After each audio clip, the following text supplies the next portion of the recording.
Gaza പിടിച്ചെടുക്കാൻ ഉദ്ദേശമില്ലെന്നും ജനങ്ങളുടെ ഭരണകൂടം ഗാസയിൽ സ്ഥാപിക്കുകയാണ് ഇസ്രായേലിന്റെ ലക്ഷ്യമെന്നും ഇസ്രായേൽ പ്രധാനമന്ത്രി ബെഞ്ചമിൻ നെതന്യാഹു പറഞ്ഞു.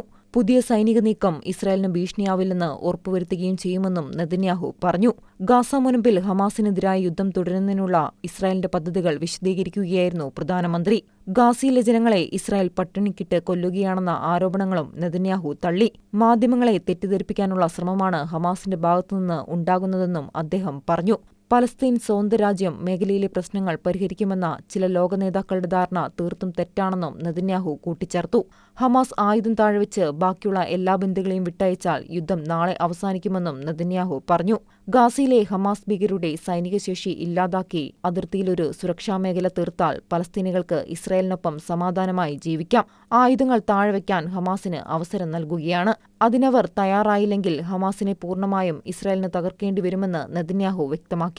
ഹമാസിന്റെ 2 ശക്തികേന്ദ്രങ്ങളായ ഗാസ സിറ്റിയും സെൻട്രൽ ക്യാമ്പും തകർക്കുകയെന്ന നിർദ്ദേശമാണ് IDFന് നൽകിയിരിക്കുന്നത്. എന്നാൽ സുരക്ഷിത മേഖലകളിൽ ഭക്ഷണവും വെള്ളവും മെഡിക്കൽ സൗകര്യങ്ങളും ജനങ്ങൾക്ക് നൽകുന്നുണ്ടെന്നും നെതന്യാഹു പറഞ്ഞു. ബന്ദികളെ വിട്ടുകിട്ടാൻ ഒരിക്കലും നടക്കാത്ത ഉപാധികളാണ് ഹമാസ് മുന്നോട്ടുവെക്കുന്നത്. ഗാസ മുനമ്പിൽ നിന്നും ഇസ്രായേൽ പൂർണ്ണമായും പിന്മാറണമെന്നാണ് അവർ ആവശ്യപ്പെടുന്നത്. ഇത് ഹമാസ് ആയുധങ്ങളെടുക്കുന്നതിന് കാരണമാകുമെന്നും നെതന്യാഹു കുറ്റപ്പെടുത്തി.